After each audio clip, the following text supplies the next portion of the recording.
Jalan ini mungkin terlihat biasa bagi banyak orang, tapi setiap perjalanan selalu punya cerita yang berbeda.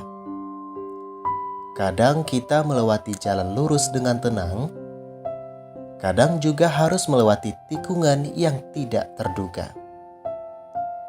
Hidup memang seperti perjalanan panjang, tidak selalu mulus, tidak selalu mudah.